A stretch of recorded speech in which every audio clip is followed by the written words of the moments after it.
नमस्कार। मैं Mayank Bhargava, assistant professor MLT college Saharsa, आपका स्वागत करता हूं। आज हम लोग आलोचना के प्रकार पर संवाद करेंगे, जो भूपेंद्र नारायण मंडल विश्वविद्यालय अंतर्गत हमारे पुराने कोर्स के चतुर्थ सेमेस्टर के छात्रों के पत्र 16 के पाठ्यक्रम का अंश है। तो आइए आज हम लोग आलोचना के प्रकार की किंचित चर्चा करते हैं।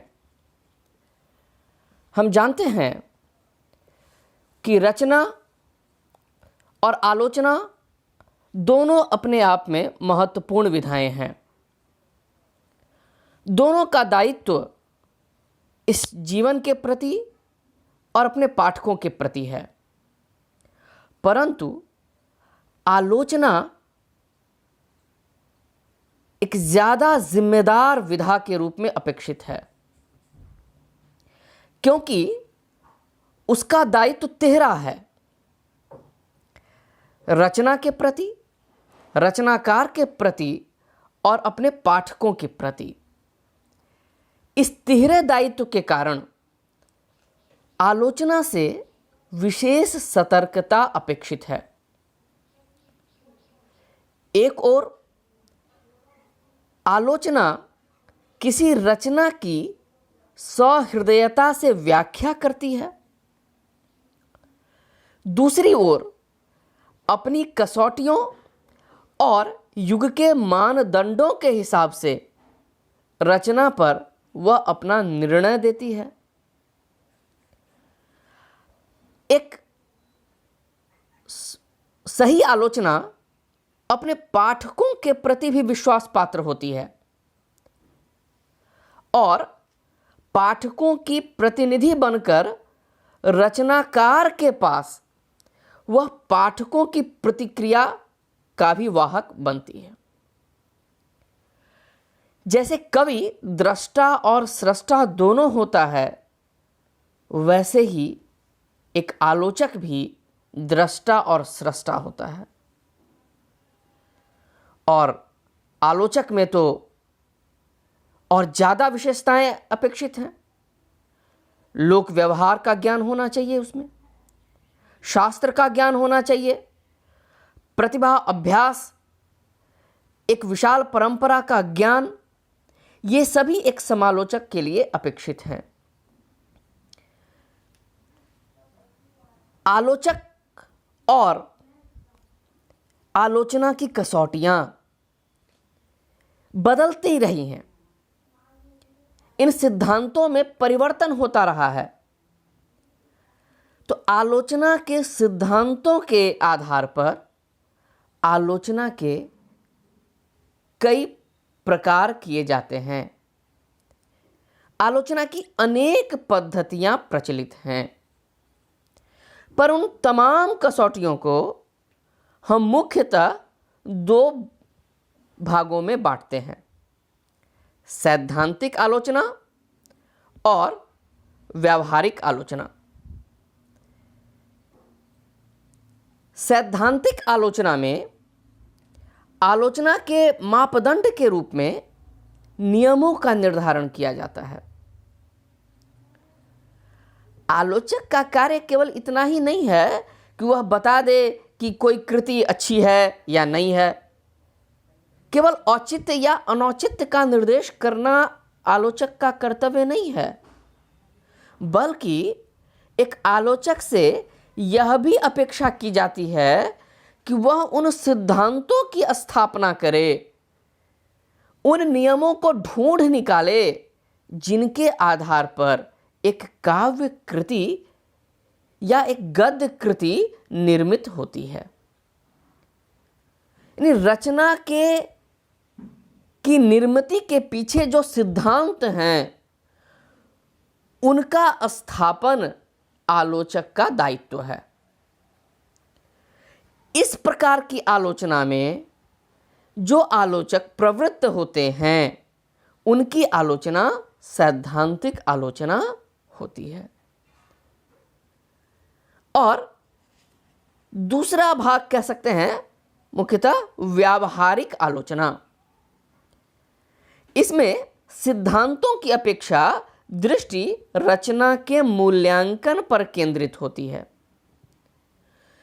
सैद्धांतिक आलोचना जो सिद्धांत स्थापन करती है, उन सिद्धांतों के आधार पर किसी रचना को परखा जाता है, तो यह व्यावहारिक आलोचना होती है। हिंदी के प्रसिद्ध आलोचक बाबू श्याम सुंदर दास ने आलोचना के 4 प्रमुख भेद माने हैं। पहला, आत्म प्रधान प्रभाववादी। दूसरा, सैद्धांतिक समीक्षा। तीसरा, निर्णयात्मक समीक्षा। चौथा, व्याख्यात्मक समीक्षा। और फिर व्याख्यात्मक समीक्षा के अंतर्गत भी कई प्रकार की आलोचना के नाम लिए जाते हैं, जैसे ऐतिहासिक आलोचना, तुलनात्मक आलोचना, मनोवैज्ञानिक आलोचना, प्रगतिवादी आलोचना, नई आलोचना। जैसे जैसे मानदंड बदलते गए, नए मानदंड आते गए, तो उन मानदंडों को व्याख्यात्मक समीक्षा के अंतर्गत रखते हैं। बाद में चलकर हम जानते हैं कि द्विवेदी युग में हिंदी आलोचना का विकास हुआ। कई प्रवृत्तियां वहां दिखाई देती हैं और फिर बाद में धीरे धीरे कालक्रम में हिंदी आलोचना का क्षितिज विस्तृत होता गया। रामचंद्र तिवारी की प्रसिद्ध पुस्तक है हिंदी का गद्य साहित्य। जो विद्यार्थी मित्र नेट आदि परीक्षाओं की तैयारी कर रहे हैं, उनके लिए मेरी सलाह है कि वह इस पुस्तक का अध्ययन अवश्य करें। हिंदी का गद्य साहित्य। उस पुस्तक में डॉक्टर रामचंद्र तिवारी ने हिंदी आलोचना में निम्नलिखित पद्धतियों को लक्षित किया है। पहला भेद है शास्त्रीय आलोचना। और शास्त्रीय आलोचना में 2 उपखंड किए गए हैं। एक है रीतिकालीन लक्षण ग्रंथों की परंपरा में काव्यांग विवेचन, और दूसरा है नवीन दृष्टिकोण से सिद्धांत स्थापन। हम जानते हैं कि हिंदी आलोचना के विकास सूत्र रीतिकालीन लक्षण ग्रंथों से जोड़े जाते हैं। यद्यपि आधुनिक आलोचना ने उससे बिल्कुल अलग रास्ता पकड़ा, परंतु समीक्षक जब इसके विकास की तलाश करते हैं तो इसके कुछ सूत्र रीतिकालीन लक्षण ग्रंथ में देखे जाते हैं। आधुनिक युग में भी कुछ कृतियां ऐसी हुई जिनमें इन रीतिकालीन लक्षण ग्रंथों की परंपरा विकसित होती दिखती है। जैसे 1893 में एक कृति है जसवंत भूषण, या आगे चल के लाला भगवान दीन ने अलंकार मंजूषा लिखी थी। यहां तक कि 1931 में भी अयोध्या सिंह उपाध्याय हरिऔध की कृति आई रस कलश। तो इस प्रकार के जो ग्रंथ हैं जिनमें नए अलंकारों के आविष्कार का प्रयत्न या विभिन्न अलंकारों की जानकारी देने की चेष्टा, नायिका भेदों की कल्पना, इस तरह की जो प्रवृत्तियां दिखती हैं, तो वह रीतिकालीन लक्षण ग्रंथों की परंपरा का विस्तार दिखाई देता है।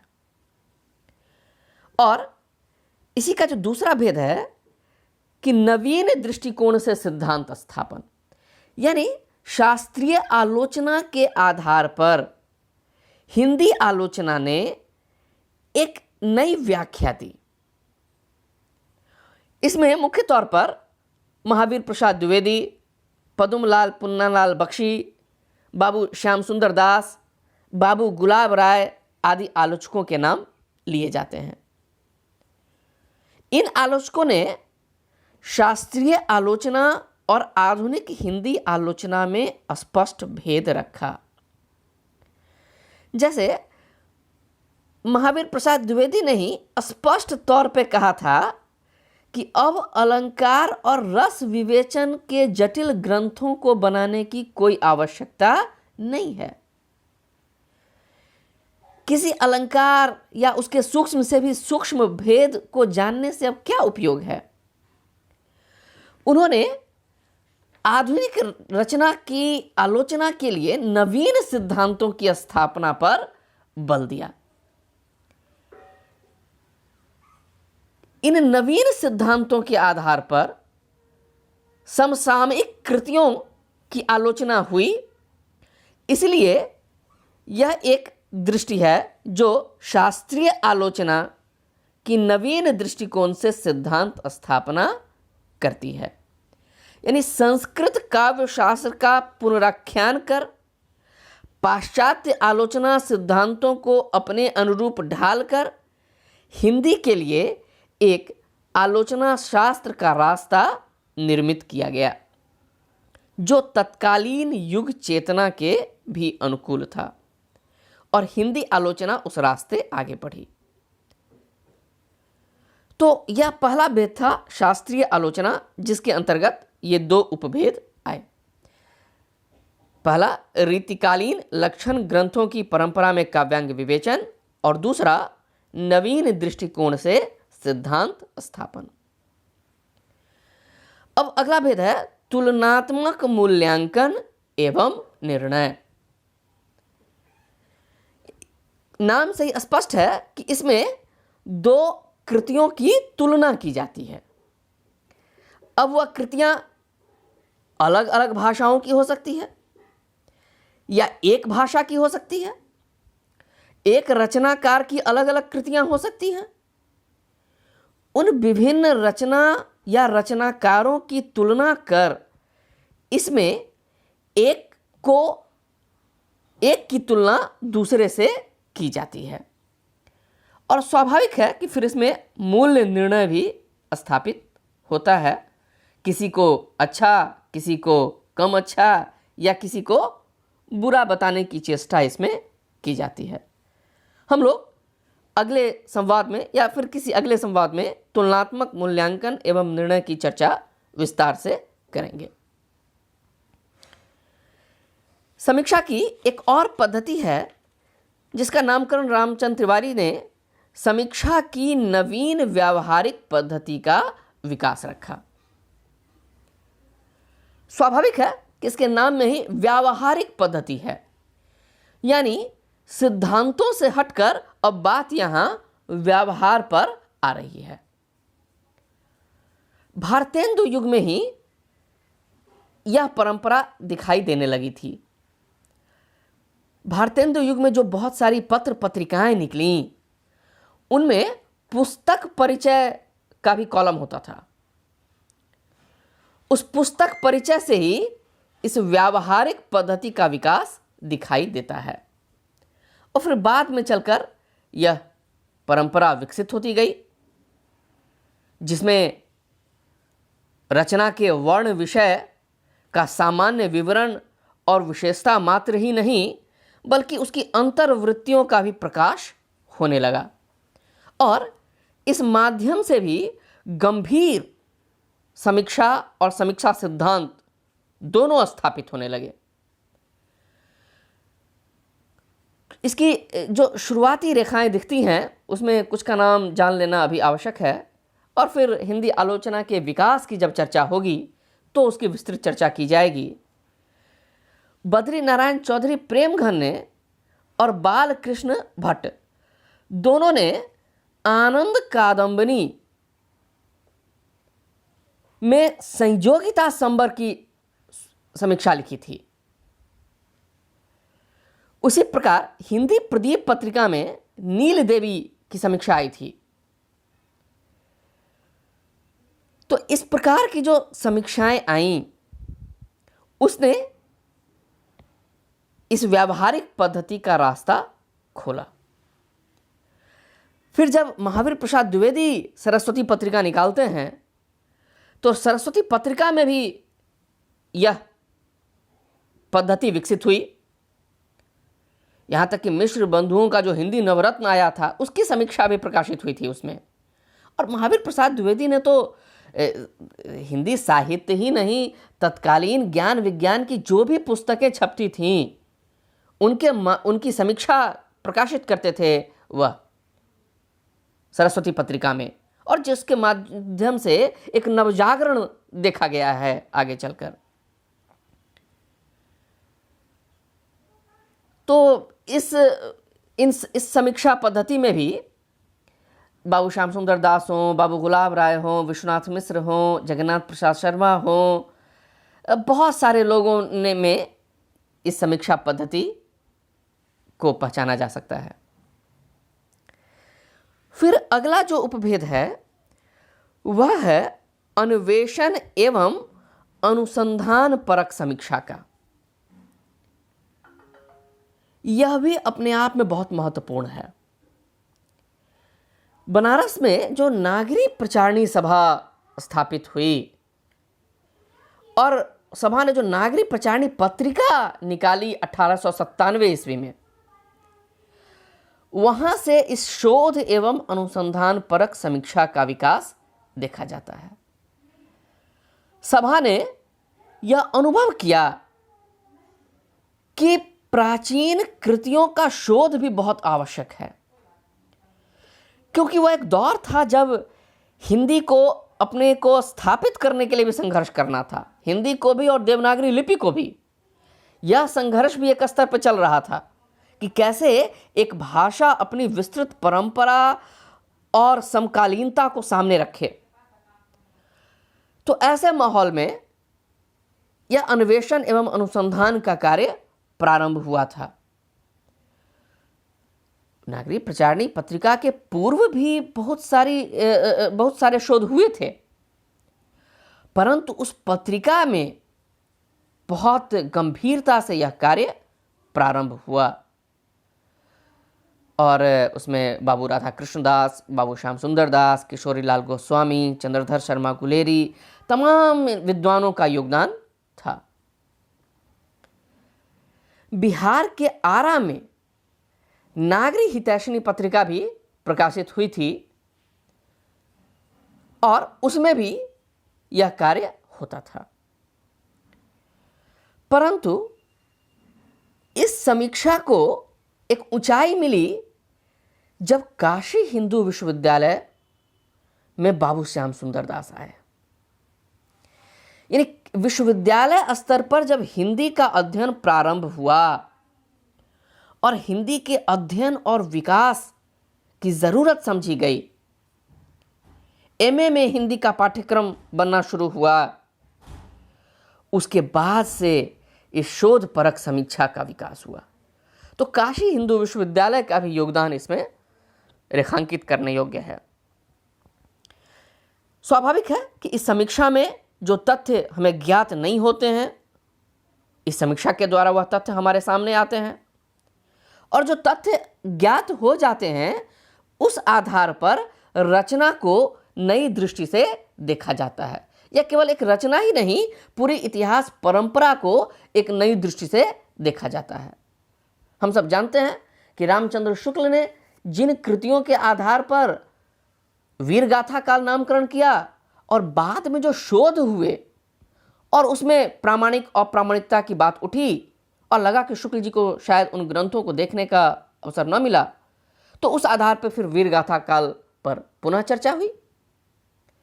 तो इस प्रकार अन्वेषण एवं अनुसंधान की यह समीक्षा भी बहुत आवश्यक है।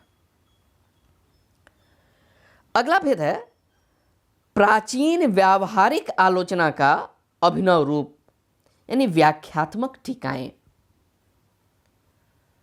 संस्कृत साहित्य में यह टीका पद्धति बहुत प्रचलित पद्धति थी। संस्कृत साहित्य में जो आलोचना के सूत्र देखे जाते हैं तो वहां भी कई पद्धतियां हैं। आचार्य पद्धति, टीका पद्धति, शास्त्रार्थ पद्धति, सूक्ति पद्धति, खंडन पद्धति, लोचन पद्धति। परंतु संस्कृत साहित्य में टीका पद्धति का बहुत विकास हुआ। उसमें और इन टीकाओं के लिए कई नाम चलते हैं, तिलक, लोचन, भाष्य, कारिका, कई नाम चलते हैं इसमें। इन टीकाओं के द्वारा रचना की व्याख्या तो की ही जाती है, उसके काव्य सौंदर्य का भी उद्घाटन किया जाता है, यानी गुण और दोष दोनों दिखाए जाते हैं। मल्लिनाथ को हम जानते हैं, कालिदास की टीकाओं के लिए ही प्रसिद्ध है, और ये टीकाएं गद्य पद दोनों में होती थीं। हिंदी में भी यह टीका पद्धति की परंपरा चलती गई। तुलसीदास की अनुपम कृति रामचरितमानस हो, केशव की रामचंद्रिका हो, इन सब पर टीकाएं लिखी गई। द्विवेदी युग में इस टीका पद्धति को एक वैज्ञानिक स्वरूप दिया गया, जिसके द्वारा मध्यकालीन कवियों की व्याख्या और उन रचनाओं के काव्य सौंदर्य को पाठकों के सामने रखा गया। इस पद्धति में जो एक नाम उल्लेखनीय है वह है बाबू जगन्नाथ प्रसाद रत्नाकर का। बिहारी को लेकर बहुत चर्चा चलती थी। देव और बिहारी का विवाद अपने आप में प्रसिद्ध है हिंदी साहित्य में। बिहारी के गौरव की स्थापना बिहारी सतसई की टीकाओं से हुई। बाबू जगन्नाथ प्रसाद रत्नाकर ने बिहारी रत्नाकर नाम से उसकी बड़ी मार्मिक टीका लिखी है। इस प्रकार कई ग्रंथों की टीकाएं लिखी गई, और ऐसा भी नहीं कि यह प्रवृत्ति केवल मध्यकाल तक सीमित है। आधुनिक काल की जो रचनाएं हैं उनमें भी यह टीका पद्धति बहुत उपयोगी है। रामविलास शर्मा ने जब निराला की साहित्य साधना लिखी तो उसके द्वितीय खंड में तो निराला की कविताओं की व्याख्याएं ही हैं। जब निराला को बहुत दुरूह कहकर खारिज किया जा रहा था तो रामविलास शर्मा ने उन कविताओं की पहचान उसकी व्याख्या के द्वारा करवाई, और यह सुनने में आसान कार्य लग सकता है, परंतु आलोचना की दृष्टि से, उस रचना को समझने की दृष्टि से और एक पाठक की दृष्टि से बहुत महत्वपूर्ण कार्य है। और इस कार्य को करने वाले ही जानते हैं कि यह कार्य कितना महत्वपूर्ण है। हिंदी में, आधुनिक हिंदी में जो महाकाव्य लिखा गया, कामायनी, उसकी भी टीकाएं हुई। जैसी के पद्मावत की व्याख्या हुई, और जिस कामायनी की चर्चा हो रही थी उसके टीकाकार वासुदेव शरण अग्रवाल, उनकी रचना अपने आप में महत्वपूर्ण है। तो विशेषकर मुझे जैसे पाठकों के लिए तो ये आलोचक विशेष तौर पर प्रणम्य है, जो रचना तक हमारी पहुंच बढ़ाने में मदद करते हैं। तो इस प्रकार यह पद्धति भी अत्यंत महत्वपूर्ण पद्धति है। अगली आलोचना पद्धति है पाठालोचन एवं पाठानुसंधान, जिसको टेक्सचुअल क्रिटिसिज्म कहते हैं। यानी प्राचीन कवियों की कृतियों का सही पाठ खोजना अपने आप में महत्वपूर्ण कार्य है। चूंकि हम जानते हैं कि लिपि की समस्या थी, अधिकतर रचनाएं पहले वाचिक रूप में हमारे पास पहुंची, या उसको जो लिपि में रूपांतरित किया गया तो उस रूपांतरणों में भेद है।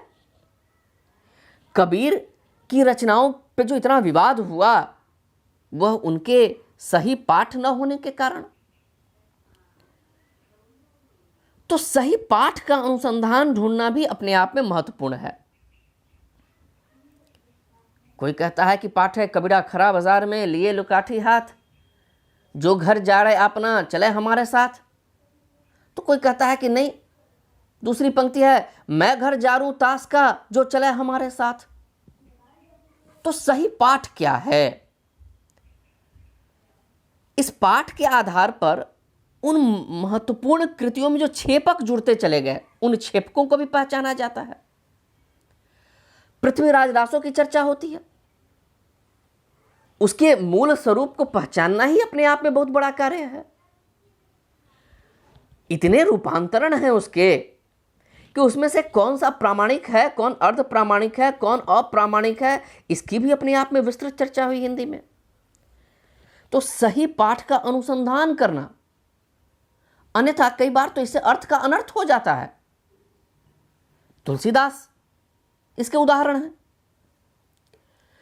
तो नागरिक प्रचारणी सभा की स्थापना के बाद विद्वानों का ध्यान इस ओर भी आकृष्ट हुआ और कई महत्वपूर्ण कवियों, कबीर, जायसी, सूर, तुलसी, इन सब की कृतियों का संपादन हुआ।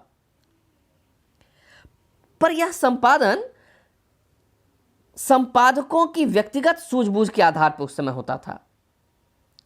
कोई वैज्ञानिक पद्धति उस समय तक नहीं मिली थी। बाद में चल के इलाहाबाद की हिंदुस्तानी एकेडमी हो या साहित्य सम्मेलन हो या हिंदी परिषद हो, इन संस्थाओं ने भी इस दिशा में कार्य किया और अपेक्षाकृत वैज्ञानिक पद्धति का अनुसरण किया। डॉक्टर माता प्रसाद गुप्त, डॉक्टर पारसनाथ तिवारी, डॉक्टर कन्हैया सिंह, विश्वनाथ प्रसाद मिश्र, पंडित उमाशंकर शुक्ल जैसे अनेक विद्वान हैं जिन्होंने इस दिशा में महत्वपूर्ण कार्य किया है।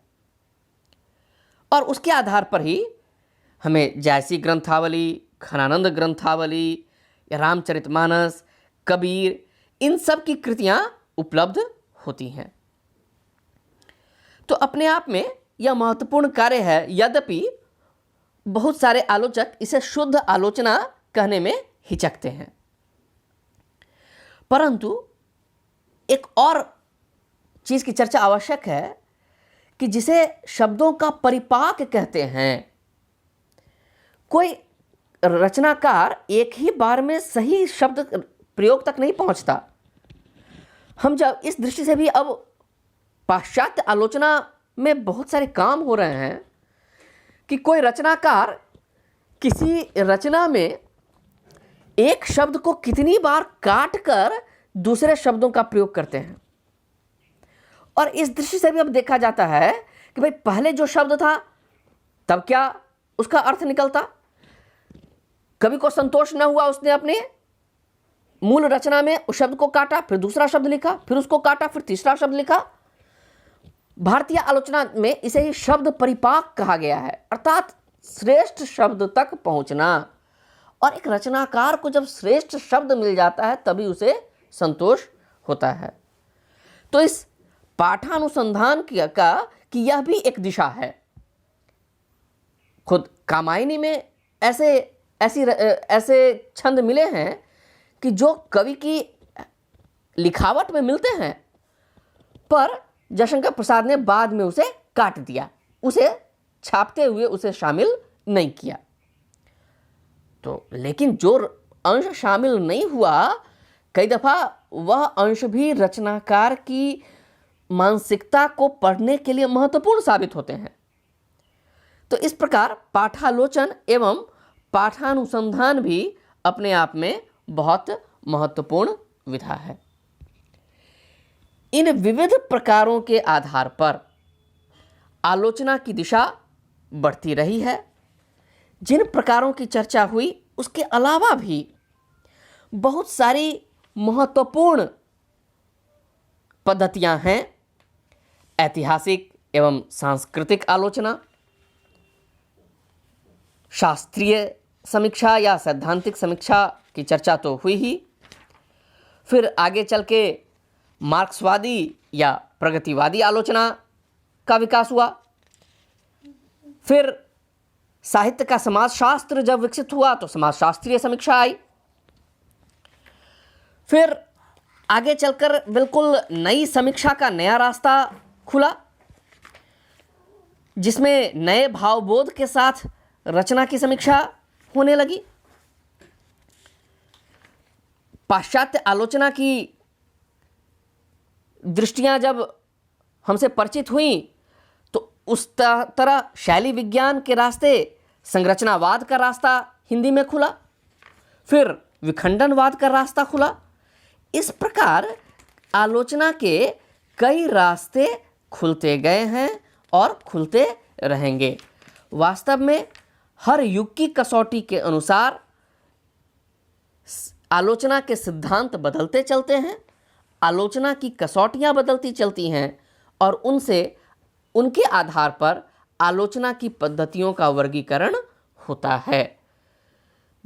तो ये आलोचना के प्रकार की चर्चा थी, जिसमें आज हमने कुछ प्रकारों की चर्चा की। इनमें से एक एक कर जो महत्वपूर्ण आलोचना पद्धतियां हैं, अगले संवादों में क्रमशः उन पद्धतियों की चर्चा विशेष तौर पर होगी। आज आपके साथ बने रहने के लिए बहुत बहुत धन्यवाद, आभार। इस संबंध में जो भी शंकाएं हों, आप व्हाट्सएप आदि के माध्यम से मुझसे संपर्क कर सकते हैं। पुनः आपके साथ के लिए आप सबका बहुत बहुत धन्यवाद, आभार।